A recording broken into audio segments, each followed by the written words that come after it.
You're all very welcome. Caithaoirleach of Cavan County Council, Madeline Argue, local councillor Val Smith, Reverend Fathers, parents, grandparents, friends, neighbours, pupils and authors. You're all very welcome, and thank you for coming to the launch of the 2018 Baileborough Mental Health Association Children's Essay Competition. And I deliberately use that word authors because that's exactly what yous are. And here's the proof. A book with your work in it. So yous are all authors. You should be proud of yourselves. I know us in Baileborough Mental Health are proud of yous. Your parents are certainly proud of you. Your teachers are. Your entire community is proud of you. By the very fact that those that are here, we have politicians, we have business people, and we have religious leaders all to come and celebrate and let us know just how proud we are of you. So you're all authors. So in 10 years' time, I do expect to be checking everybody's LinkedIn profile and under achievements, published author. Now, of our authors, can I have a show of hands, please? Who, this time last year, thought they would be attending the launch of their own work in a book?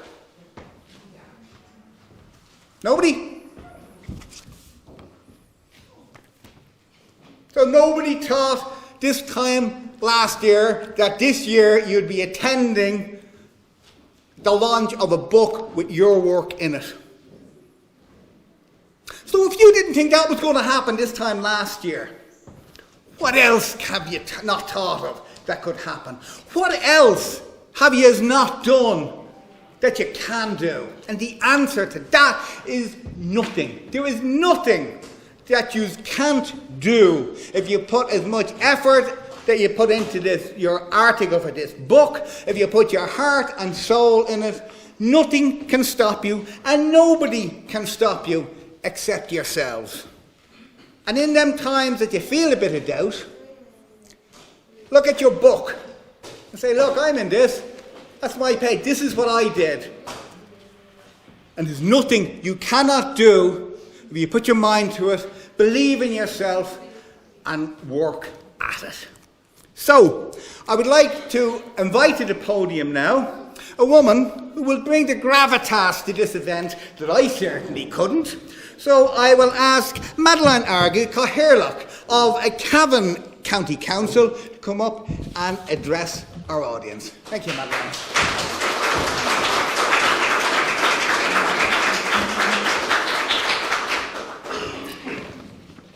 Thank you, Colm. How can I follow that? Good evening, everybody. On behalf of Cavan County Council, I want to welcome you all here tonight. Special guests, the local community, teachers, parents, but most especially the young budding authors. It's an honour to be in the town of Baileborough and its fantastic library and art space in the historic Market House building for a special night like this. Baileborough Library has an excellent and very helpful staff team led by Fiona Burke, and I thank them for their work in supporting tonight's events and many other events throughout the year. It is also an honour to be asked to this event by the Bailieborough Mental Health Association, who celebrate their 20th year this year. Their work is known county-wide and countrywide. In that regard, I also welcome Martin Rogan, whom I just met, Chief Executive of Mental Health Ireland. 3 of my former County Council colleagues from Baileborough have made an immense contribution to this local mental health association. Senator Joe O'Reilly was the founding chairman during his time on Cavan County Council. Former Councillor Winston Turner has recently retired after over a decade of service in the chairman's role and is elevated to honorary president at the recent AGM. Finally, former Councillor Seán McKiernan instigated the East Cavan Essay Project in the year 2000 to mark the millennium. The essay project has taken place almost every year since then. It is very fitting that the 2018 essays all in a positive mental health theme, have been collated into this beautiful anthology booklet. It will be treasured by each student, by each family member, by proud teachers and proud neighbours. The anthology booklet will inspire other young people in the years ahead, and quite possibly offer quiet help and support to young and old alike in time of crisis. Baileborough has a very rich literary tradition, including playwright and authors Tom McIntyre and Pádraig McIntyre from the town, as well as Alan O'Mara, and much further back in history, Henry James.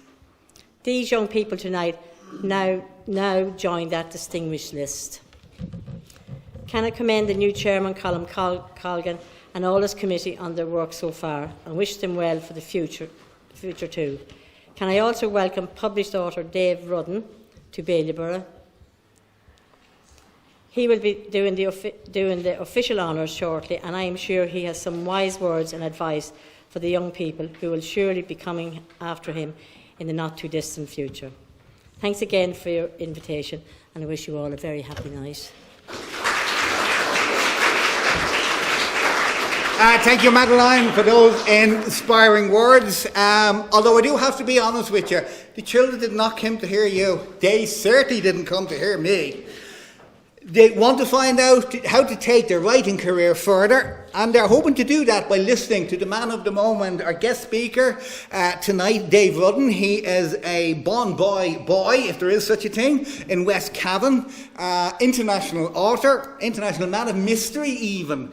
Some of his books include Knights of the Borough Darkness, The Forever Court, and his latest, which is a Doctor Who book, The 12 Angels Weeping. So that's enough of, because I'll have his weeping shortly. You don't want to listen anymore to me. You want to hear the man of the moment. Let's have a big hand there for Dave Rudden.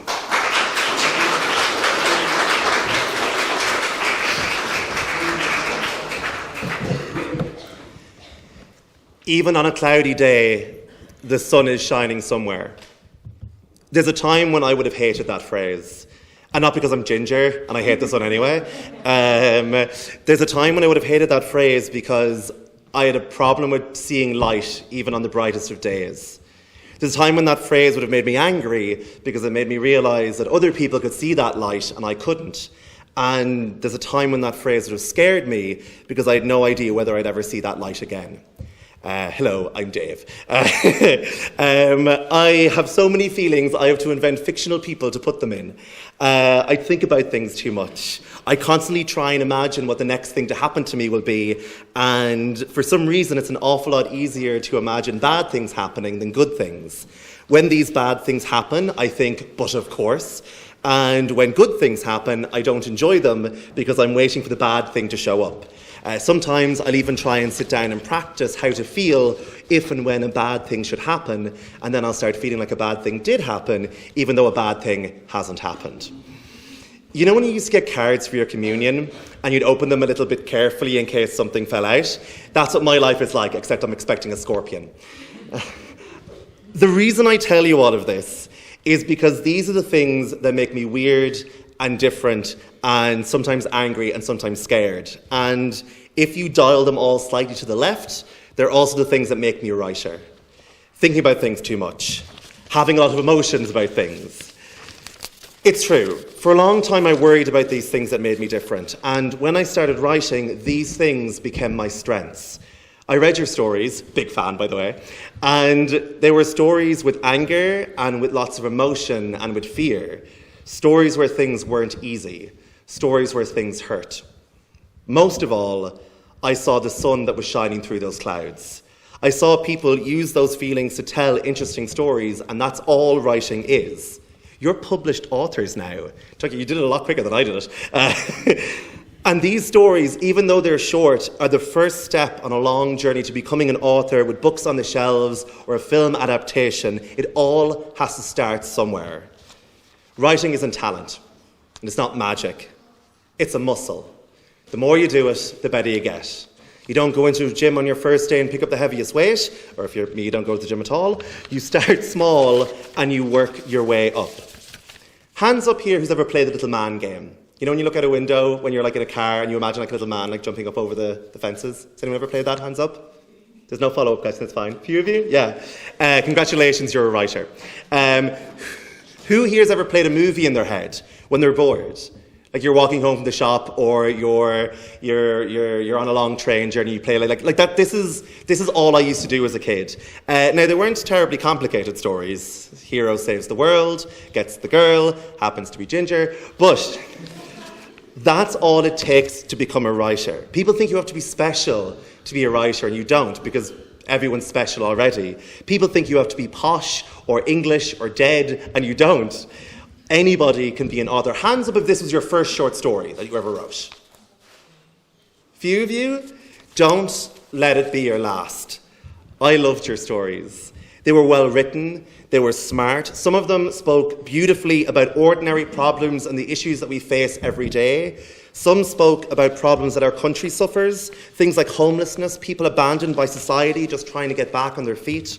And some spoke about family, the people who can make you happier than anyone else in the world, and the people who are sometimes most capable of making you sad. I don't like giving writing rules, because I think there's as many different ways to become a writer as there are writers. But one rule I picked up very early on is that it's not a story if there isn't conflict. It's not a story if there isn't some kind of challenge. Every sentence needs a verb. Something that makes the main character's life more interesting, more difficult. Something that we have to overcome. Every single writer throughout history has put a challenge into their story. They didn't make it easy for their heroes.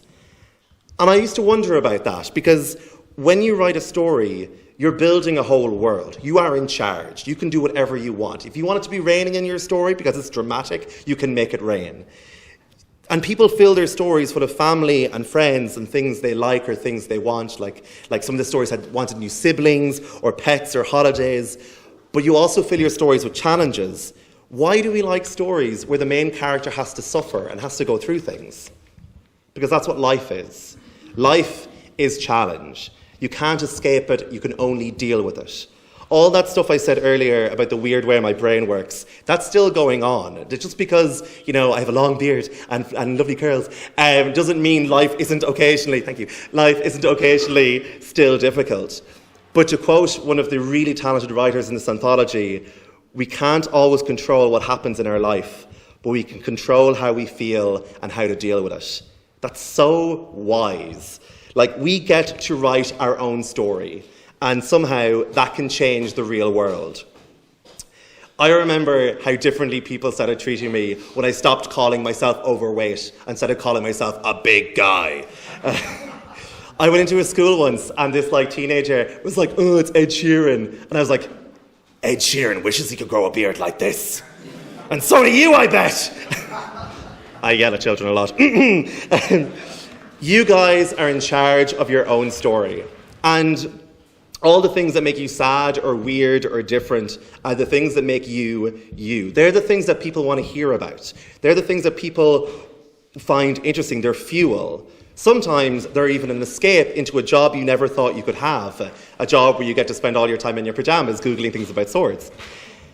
The challenge never goes away. That's the thing about writing, and that's the thing about mental health. Life is always 90% slightly scary and 10% amazing. But if you write the story of how you overcome these fears, things get a little easier. And those are the stories people want to read. Trust me. And maybe you're thinking, this is the only story that you have. This is a common complaint I hear from people, that I meet so many people who think they don't have a story to tell, that they're boring, that they're ordinary. I've never met a boring person in my life. Can I finish this speech with a little bit of an example? Oh dear. Hang on. I've got a friend called... Oh, thank you. That's very good. Thank you. Cheers. I've got a friend called Cormac. And Cormac's real tall, and he's real shy, and he doesn't know I tell people this story, so you're not allowed to tell him. And I've been trying to get Cormac to write a book for years, because I think he's had a really cool life. But Cormac is he's just really used to being Cormac. So I'm going to let you guys be the judge. You guys are my panel of experts. When Cormac was 4, he went to Disneyland with his parents. And he went on the Star Wars ride. Any Star Wars fans here? My people. At the end of the Star Wars ride, these 2 doors hiss open, all this smoke billows out, and out walks Darth Vader. Now, even if you're not a fan of Star Wars, you are probably familiar with Darth Vader. Black cloak, black helmet. Bad guy. Or has really bad asthma, one or the other. I have really bad asthma, so I'm allowed to make that joke. Now, very important fact about Darth Vader, not a real person. I'm so sorry. Fictional character. Cormac is 4. And when he sees the Dark Lord of the Sith, as Supreme Commander of all Imperial armies, come towards his family, it's completely true, he turns to his parents and he goes, "Run! Save yourselves!" And he charges Darth Vader. Now, Cormac is quite a tall child, so when he headbutts Darth Vader in the stomach, Darth Vader goes down. And Cormac, who has split his scalp open on Darth Vader's armour and is now wearing his very own fetching mask of blood, but is not a man to leave a job unfinished, just starts stamping on his neck, screaming at his parents, "Why aren't you running?" Should Cormac write a book? Anybody can write a book. You don't even need to be the only 4-year-old with a lifetime ban from Disney World. Do you know why Darth Vader has neck armour? It's because of Cormac. Thank you so much for inviting me here. You may be regretting it now slightly. This is the kind of initiative I would have loved to have had as a shy and bullied and lonely kid growing up on the other side of Cavan. I think the work you guys do is essential, and I want all of you authors to look at your work in print and get used to that feeling, because this is the start of something amazing for all of you, and I wish you the best of luck. Bye.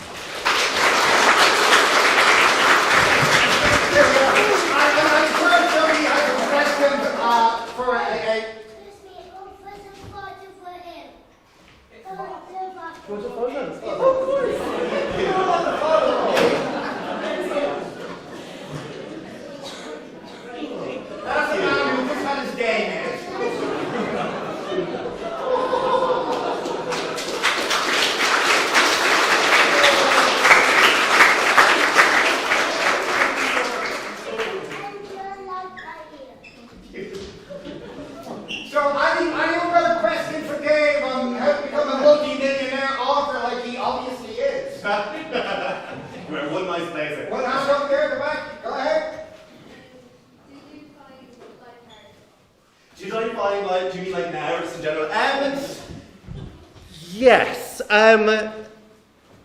Writing is always going to be difficult. There are a lot of easier jobs out there, like shark dentistry or lion taming.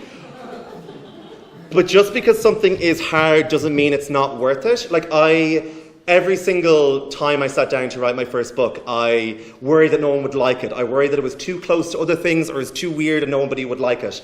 Even when it was written, when I sent it off, I worried about people saying no to it. When it came out, I worried about people not liking it. I wrote a new book there. I don't know if people will like that either. None of those hardships go away, but it's so worth it. For like that moment right there, I would have walked over broken glass barefoot for that moment. That is amazing. Things can be tough. It's not an easy road to climb being an author, but it's really, really worth it. Take it from me. Thank you. Any more questions? Not all. You get a chance to ask it. Yeah. And I'll be hovering about afterwards, so if you don't want to ask in front of the whole room, you can come up and ask me afterwards. Yes, sir. Yeah, when you initially start writing, do you know the ending? Or as you go along, would you have 3 or 4 different endings? So, when you start? That's a really good question. So, every author is different. That's what makes writing frustrating. Lots of writers have different ways of doing it. I generally know the ending, but I have no idea what the middle is. So it's a bit like zipping up a hoodie, where I'm kind of like, oh, I hope this works, I hope this works, I hope this works. Oh, I'm there. So I find it's useful for me to know where I'm going. That's not to say that ending might change, but I generally have some kind of idea of what the last scene will be. But lots of people fly blind. People talk about writers being either architects, who do all the planning beforehand, or gardeners, who just plant something and see where it goes. Both ways are valid. Yes? Did you find school hard or were you a smart kid? Yes, to both questions. So I was, like, you wouldn't think it because I'm a big giant avalanche of a man now, but I was really, really shy. I was very, very awkward. All I wanted to do was read books. My dad was a vice principal in the school, which didn't make things super easy. And I got picked on for being, it's a weird thing to pick on someone for. It's like, oh, you're smart. It's like, thanks. Oh no, whatever will I do? But I did find it difficult. But the thing is, school is temporary and you are not. Like, all the things that I got picked on for being in school for being ginger, for liking books, for having classes, are all my favourite things about myself now. And even though things can be tough, I have a tattoo that says, which one is it? This one. That is Latin for "we are always changing," which is there to remind me that, like, even though things were rough in school, I got out of it, and I'm still the same person, and I like myself now. And when things are bad, as long as you stay in the game and look after yourself, they have a chance of improving. And it also reminds me, when things are good, enjoy them because they might change. So, like, school, I don't think school is easy for anybody, but, like, it's also a finite amount of time you have to spend there, and you can get out into the world and grow a beard and be an author. So, yeah, that's my advice to everybody.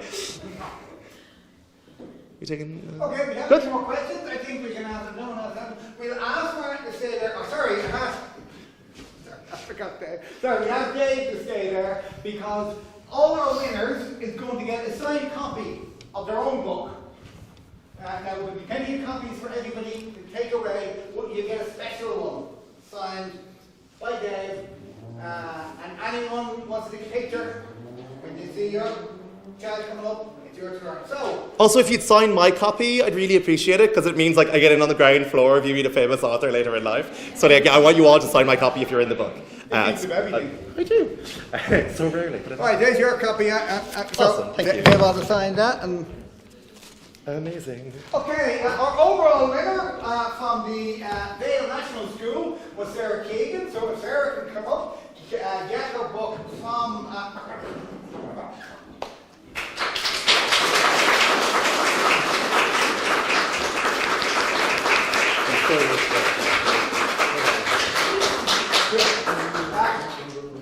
Gerard Lynch, is he here? No? Okay. Can you sign my book? Cool. No, can sign Dave's copy? Came also from the school. I know everybody wants to write like Dave. I wish I could talk like Dave. Baileborough School. I think we only have Alana, is that right? Yeah, Alana.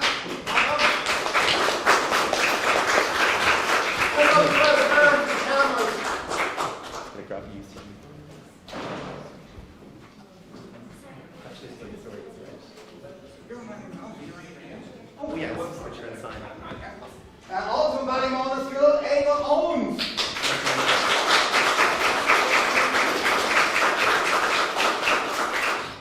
So we're getting a signed copy from Dave, and Dave getting a signed copy from Dave. That's the circle of life stuff. Cavan County National School, Miriam Ryan.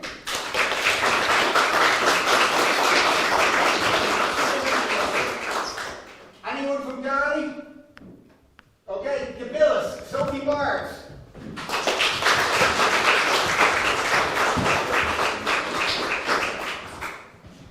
Sarah McGowan.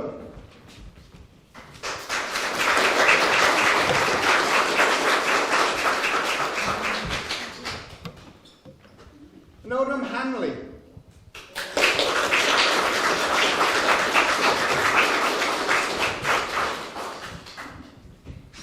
St. Anne's National School here in Baileborough, Natasha Carolan.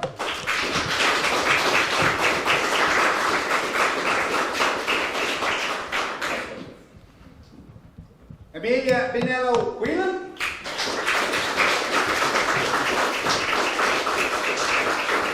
No one from the model of St. Patrick's Club? No. Good. Up you go.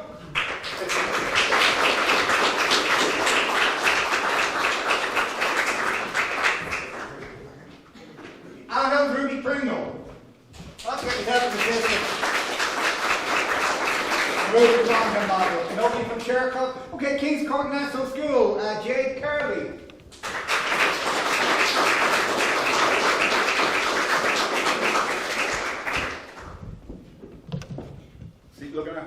yours. That's well trained. That's well trained. We know who the superstar here is. Side Murta.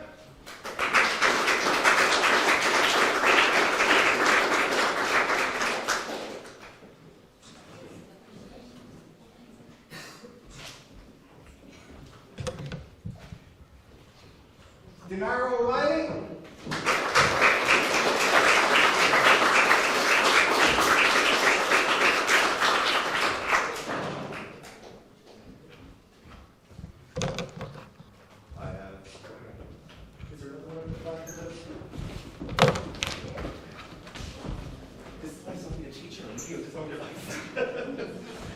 Tony Duff, National Field, Damien Keating.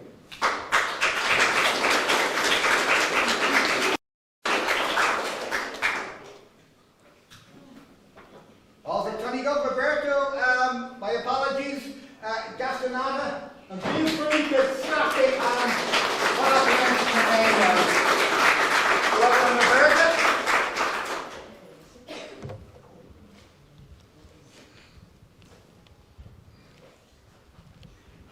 And Sophie Torney.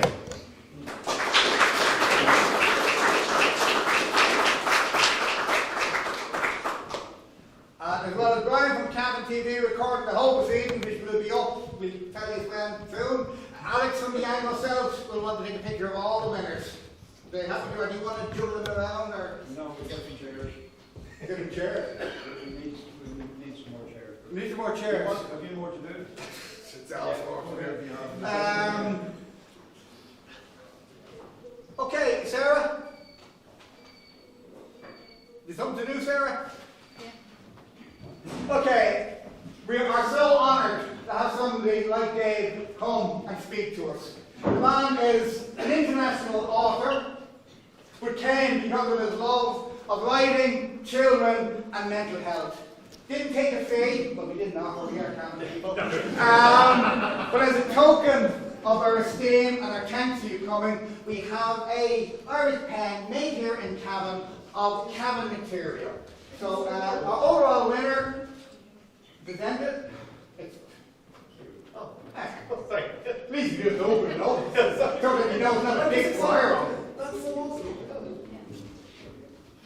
So that is just our token of appreciation for a man of Dave's calibre to come and take his time to, he gave a great presentation and he's going to hang around. Anyone wants to ask him a question like how can we become multi-millionaires as well. So, thank you. Okay, if all our viewers are ready to sit down, or maybe when we're finished, if we arrange seats, are going to do now? No, but as long as you don't run away. Don't run away. Do not leave it or get your picture in the angle yourself. So again, thank you to all the winners, and thank you, Dave. You're an inspiration. Absolute inspiration. As I said, the whole idea of this is from Baileborough Mental Health Association. Oh, thank you very much. Hooray! Baileborough Mental Health Association. We are under the auspices of Mental Health Ireland, and we are lucky to have the CEO of Mental Health Ireland, thank you very much, Martin Rogan, who's going to tell us all the important things that I probably have forgotten. Martin.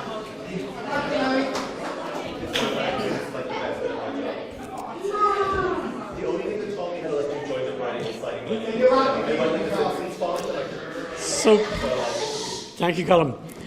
So listen, I'm going to be very, very brief because I'm not sure what you can add to Dave's presentation or to this wonderful presentation here. This is probably the most valuable piece you'll ever have, signed by all these wonderful authors. Just to say, if you're an author, and Dave will know about this, copyright is a really important idea. So someone doesn't steal your idea and run off with your idea and replicate your idea. But I'm going to offend the law of copyright here today because with Mental Health Ireland we have 80 local associations across the country and we're going to take this idea right across the country. I think Baileborough MHA have done a fantastic job and I think most people can appreciate that. And I think Seán's original idea has been taken up onto a big stage. And with the support of people like Fiona here in the library, this idea can travel right across the country. Because I think for all of our authors, and as David said, they've taken their own experiences, ideas, and describe them really well. And sometimes when we're in a bit of difficulty, sometimes when we're feeling a little bit alone, language isn't always easy to find, but our authors here have done that really, really well. So I'd just like to congratulate every one of the authors, the local Mental Health Association, Colm and the team, all the volunteers here, and the people of Baileborough and the community in Baileborough, and the Mayor indeed as well, who have been really supportive of this idea. In Mental Health Ireland, we've got two jobs. We promote positive mental health, so we encourage people to look after themselves, learn a little bit more about their mental health, and adopt some little changes in their lives. It could be around taking some exercise, hanging out with some friends, getting involved in your community, doing something for other people. Little simple things that can really improve your mental health, make life better for yourself, your family, or people around you. And that's really helpful. And then we have another side of our work called Living Life Well, which is for people who sometimes have run into some difficulties, who can often feel a little bit isolated, a little bit removed from their friends, and it's reaching out to hand friendship and encouraging people to get back and get back involved in schoolwork, in college, in home, in whatever that might be, so that you can actually fully enjoy life again. And that's a really important message. And when you read the stories here that our very young authors have written, you can see that thread running all the way through. I think Dave has described it really well. So I'm not a writer. I don't have a long beard. I don't have the wavy curly hair. I'm going to work on that. But I think what we heard this evening is just the energy, the enthusiasm, and the freedom that when you take up a pen and you write your idea and you populate that idea and you introduce different characters and different scenarios that can happen, that is a really powerful way to promote positive mental health. And that's why we want to take this idea out of Baileborough, across the whole county, across the region, and right across the country. And some of our colleagues operating in other countries would like to borrow this idea as well. So I think over the next number of months, you can expect to see the idea of essay competitions being published in a book happening in other parts of the country. So again, I'd like to congratulate all of the authors, their mammies and daddies, and nanas and granddads who are here this evening as well, to local business who have been supportive as well and support the work of Baileborough MHA right throughout the year, and to the library, because now your published book is actually here in the county library, here in Baileborough. So your neighbours and your friends and your classmates and schoolmates can actually come and read your work. That is a huge, huge achievement. I'd like to congratulate you all for that, and congratulate the volunteers of Baileborough MHA for bringing this together. Thank you very much indeed.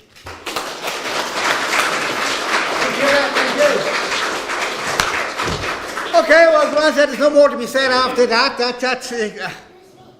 Sorry, I have to get my picture taken. Oh, there's more. We appreciate you all coming. We appreciate the effort the authors made to write. We see what we can become. Okay, I know you girls do not want ginger beards. I understand that. But that's what you can become. How many saw yourselves now in what Dave said he was like growing up? You know, and look at him now, hugely successful individual, respected. But yeah, he told you stories that you saw in yourself now, and this is what you can turn into, you know. I don't know about you. I was very inspired by what he said. A lot of what he said made sense to me. And he's right. We all go through what we're going through, but we always come out the other side. So, before we go tonight, can we promise each other we'll help each other get out the other side? We're going to look out for each other, and we're going to look out for ourselves. So, I'm going to wrap it up, but there's tea, there's coffee, we have to get pictures for the paper. Dave wants to talk to everybody. There's lots of people here to get pictures with. You know, we politicians have taken their time to come and just admire the people that are here. And I remember when my kids were your age, that's a long, long time ago, they used to say to me, "What the politician, Dad?" I said, well, we can't all make the rules. So we get a couple of people to do that for us. And people do it for us, on behalf of us. Of course we disagree with some and we agree with others, but I can bet you every single politician that's here, or every politicians out there, at their heart, they want to do the best for us. So let us respect everybody, but most of all, Let us respect each other. So on behalf of Baileborough Mental Health Association, thank you for coming and good night.